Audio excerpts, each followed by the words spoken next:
kali dari diskusi itu, Habib Kribo itu saya akui cara berpikirnya. Bukan karena saya tahu dia orang Islam, tapi dia pemikiran nasionalismenya sangat luar biasa yang mampu memberikan pendidikan terhadap ya seluruh umat yang ada di Indonesia. Si Habib Kribo ini saya senang gitu. Kemudian dia bersama-sama dengan Monik kemarin yang diskusi tentang penggunaan jilbab itu. Yang dalam hal ini saya mengambil kesimpulan itu, kok Anda bicara jilbab, kok Anda tidak mau melihat bagaimana santri-santri, ada beberapa santri orang, ya kan, mereka melakukan pelecehan seksual. Kenapa majelis-majelis ulama ini tidak angkat ke permukaan? Itu yang jadi persoalan gitu. Itu Pak, kalau ngomong Pak, Hmm. kalau gini loh Pak, mereka itu kalau ngomong, kalau yang ngomongnya Ya. setuju, wah mereka bisa diskusi. Tapi begitu ada yang nggak setuju, gebuk-gebukan Oh, ya lain. Pak. Kayak si Monique Rikers itu loh digebukin terus itu loh. Iya, Monik Nah, kemarin nah, mereka kalau ke sini, mereka ngotot Pak. Kalau ngomongnya baik-baik, kita ladeni baik-baik. Masalahnya ngotot gitu loh. Oke, amin, Kan udah benar berapa juga ya. kali orang itu masuk sini, makanya orang pada kapok di sini, masuk ketemu kita lah. Dia kasih apa? Pokoknya ngotot gitu loh.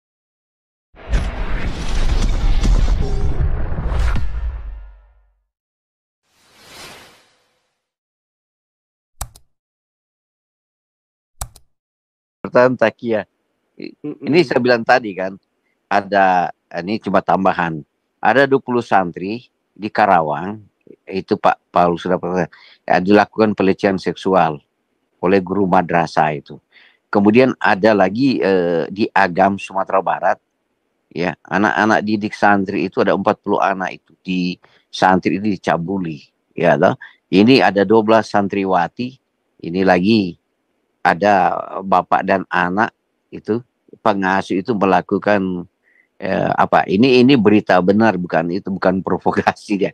Jadi mereka juga di pesantren di Trenggalek itu mereka melakukan saya bilang tadi pelecehan seksual. Baru saya bingung ini lembaga-lembaga agama besar di Indonesia hanya bicara tentang menggunakan saya bilang tadi itu jibab-jibab itu. Kenapa itu yang harus dibahas? Kenapa tidak ada bahas yang seperti ini? Mereka sebenarnya harus bahas. Ini yang saya bilang merusak mentalitas anak-anak Indonesia diakibatkan oleh pesantren, pondok-pondok pesantren ini. Ya, mereka merusak santri. Itu yang saya selalu mau sampaikan. Ada apa sih? Kenapa enggak mau ditegur itu? Saya akuilah, saya ikut kemarin beberapa kali dari diskusi itu. Habib Kribo itu saya akui cara berpikirnya. Bukan karena saya tahu dia orang Islam, tapi dia pemikiran nasionalismenya sangat luar biasa yang mampu memberikan pendidikan terhadap ya seluruh umat yang ada di Indonesia. Si Habib Kribo ini saya senang gitu. Kemudian dia bersama-sama dengan Monik kemarin yang diskusi tentang penggunaan jilbab itu. Yang dalam hal ini saya mengambil kesimpulan itu, kok Anda bicara jilbab, kok Anda tidak mau melihat bagaimana santri-santri, ada beberapa santri orang, ya kan, mereka melakukan pelecehan seksual. Kenapa majelis-majelis ulama ini tidak angkat ke permukaan? Itu yang jadi persoalan gitu, yang bagi negara kita, ya. Itu bagaimana pandangan saya, mau minta lagi pandangan daripada SK karena Besok lagi udah malam. dari saya Udah lebih malam. vokal. Sedikit deh, sekalian penutup Ya, ya Pak. terakhir Pak SK. Tutup. Jadi gini, sekalian menjawab Pak Teddy pertanyaan yang doa, Pak Teddy yang Edi, doa. Ya, ini Bu Dora udah pergi Ya. nih. Jadi gini Pak, kalau di negara-negara sekuler, makanya dia udah nggak pakai lagi agama. Agama itu urusan private, ya. Jadi negara anggaran maupun undang-undangnya udah nggak mau lagi banyak mengatur soal agama, ya. Agama diserahkan kepada masing-masing sendiri.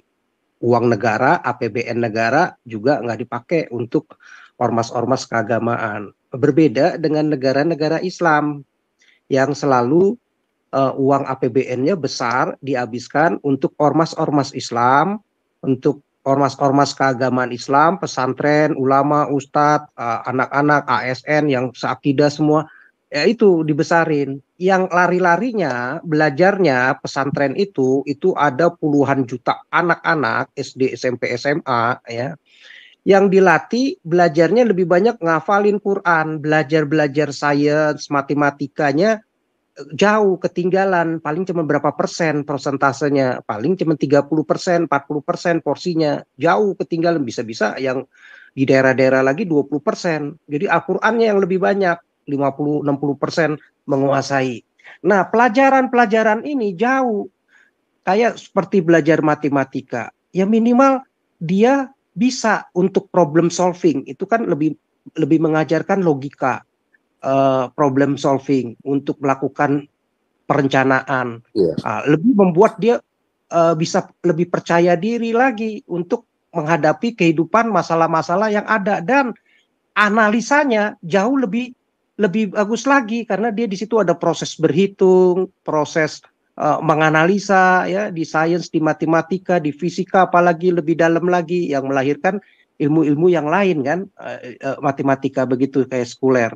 Dibanding ilmu yang cuma ngafal-ngafal saja. Kalau ngafal-ngafal pengulangan begitu, Pak, level paling bawah, akhirnya kemampuan dia untuk analisa, kemampuan dia untuk problem solving, kemampuan Iya. dia untuk Pemecahan kecil. Jadi ya masalah lah. itulah ya yang hancur negara ini, makin ya IQ jeblok, makin rakyatnya nggak bisa kompetitif dan gampang dibodoh-bodohi dan diprovokasi sama pemimpin-pemimpin agama yang benar-benar juga bodoh-bodoh itu juga. Jadi akhirnya lingkaran setan. Makanya kenapa negara-negara Islam itu mundur terbelakang, miskin, kumuh, koruptor, korupsi, tapi kebanyakan pencitraan, ya, kebanyakan pemimpin-pemimpinnya Pak korup, semuanya pemimpin Muslim itu baik di Afrika semua itu korup Pak, jarang, paling ada satu lah paling ya yang nggak korup gitu ya, kebanyakan korup Pak untuk kepentingan keluarganya, KKN-nya, ya, baik itu Sultan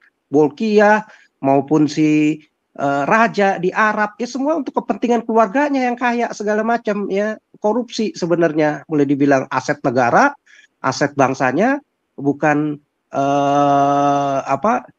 bukan untuk pembangunan buat rakyatnya, tapi kebanyakan justru dikuasai oleh dia begitu. Ya sama aja di mana-mana pun begitu. Nah, berbeda dengan negara-negara sekuler yang analisanya rakyatnya cerdas, ya, punya kemampuan analisa karena belajar matematika, belajar sains, belajar fisika, di mana kemampuan analisa, problem solving, berhitung, berbisnis, ya, semuanya udah terbiasa sehingga punya confident, punya kemampuan untuk nggak percaya begitu saja, mereka berani mengkritisi segala sesuatu begitu, sehingga membuat negaranya maju, sistemnya jauh lebih baik. Kalau ada yang model-modelnya seperti pemimpin-pemimpin yang negara Islam, mereka sudah mengkritisi begitu, sehingga udah tercipta sistemnya jauh lebih baik. Nah, kalau di negara Muslim ini ya susah karena ya selama ini ya dibodohi dengan ya ajaran agama itu, uang APBN-nya habis, pemimpinnya begitu. Makanya kalau nggak yang militer benar-benar berani untuk mengubah, ya, mesti kembali ke zaman Orba, nggak apa-apa begitu. Karena kalau nggak akan makin hancur aja begitu Pak, kalau yang sipil nggak berani ngelawan, merubah sistem itu begitu. Ya lingkaran setan, uang APBN-nya habis juga terus buat pesantren dan lain-lain, akhirnya ya nggak maju-maju, sumber daya manusia kita ketinggalan jauh lah begitu. Ya, itu yang saya sampaikan, inilah saya bilang negara itu lihat apa sih yang salah di negara kita. Saya suka koreksi begitu. Inilah ciri-ciri negara, kesalahan negara kita yang tidak akan mau maju. Itu argumentasi saya dulu. Saya senang ada intelektual teman-teman di sini dari Muslim hadir lah, supaya bisa menentang pendapat kita salah gitu. Tapi sekarang SDM kita udah makin ketinggalan Pak, udah makin kuber, bukan sama Kamboja, sama Vietnam, sama yang baru merdeka, sama Timor Leste aja sekarang mungkin bisa kuber Pak, udah jauh dan nggak bisa, udah Indonesia ini udah tertinggal sekali, udah kelewat, tertinggal. Saya senang Pak, kita kan bicara di sini monolog. Saya senang, tapi saya nggak pernah. Saya senang ada orang di luar tampil supaya tantang pembicaraan kita. You punya itu salah, ide-nya salah gitu. Nanti argumentasi kita sampaikan ini gitu, supaya enak gitu. Nah, itu yang saya Hmm. maksudkan itu.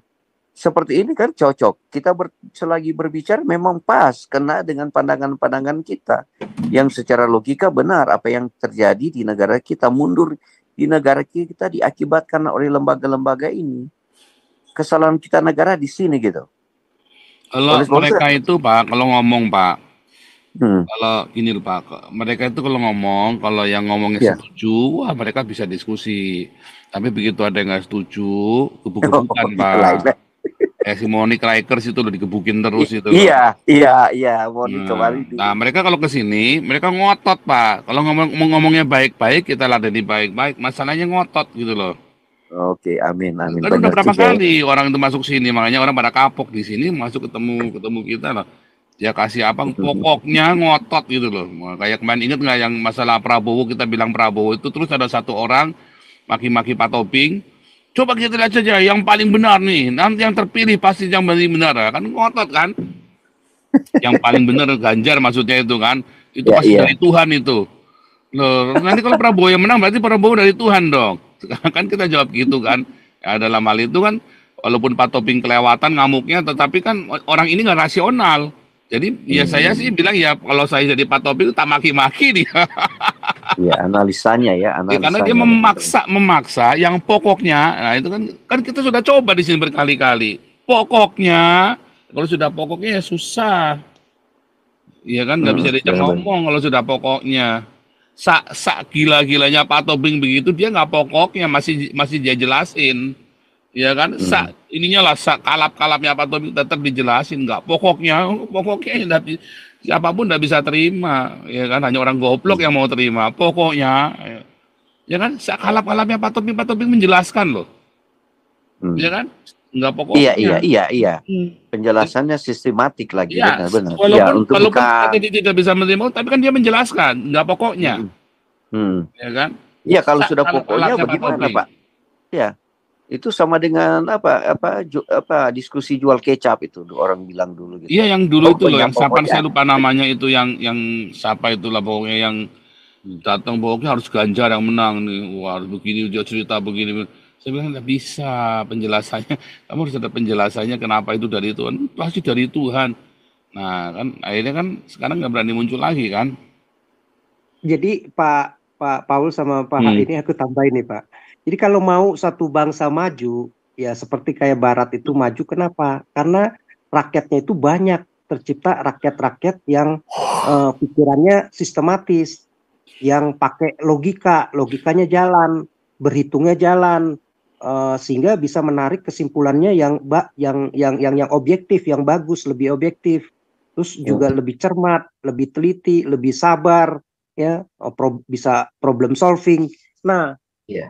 itulah yang negara sekuler bisa lakukan lewat pendidikan, ya sehingga rakyatnya cerdas, sehingga pemimpin-pemimpinnya pun juga kualitasnya mestinya yang cerdas. Kalau nggak cerdas, ya jauh lah nggak mungkin dipilih begitu. Nah, kalau di negara-negara yang miskin, yang bodoh, ya yang gampang dibodohi, ya rakyatnya ya nggak, kualitasnya nggak bakal seperti itu, nggak akan cermat, nggak sabar, nggak punya kemampuan berhitung yang bagus, logikanya kurang, apa sih pikiran sistematisnya kurang, sehingga ya, kalaupun ada sebagian kecil nggak banyak. Nah, apalagi kalau yang negaranya APBN-nya habis buat agama, buat buat apa pesantren, buat orang-orang ustadz ulama agamanya saja, naik haji aja, ya makin bobrok Pak, makin hancur, nggak tercipta masyarakat yang tadi cerdas dan sistematis logika itu begitu. Nah itu sih menurut saya kesimpulannya.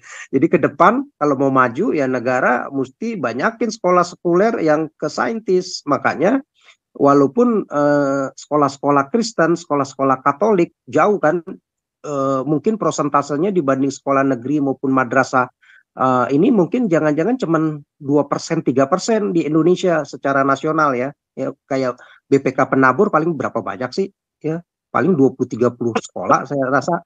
IPK sekolah paling cuma 10, 20, 30 secara nasional, apalagi sekolah lain Katolik paling berapa banyak begitu ya. Lain-lainnya kebanyakan pesantren madrasahnya NU, Muhammadiyah, sekolah-sekolah negeri begitu. Nah, tetapi yang ada prestasinya walaupun yang cuma 2-3%, Tetapi yang mengharumkan bangsa dan yang cerdas-cerdas justru kebanyakan yang dari 2-3%. Kenapa? Ya karena diajarinnya yang belajar sekuler itu, bukan yang kebanyakan agamanya juga porsinya. Nah itu. Oke Pak, penutupnya itu aja. Thank you. Silakan Pak tutup doa Pak Teddy.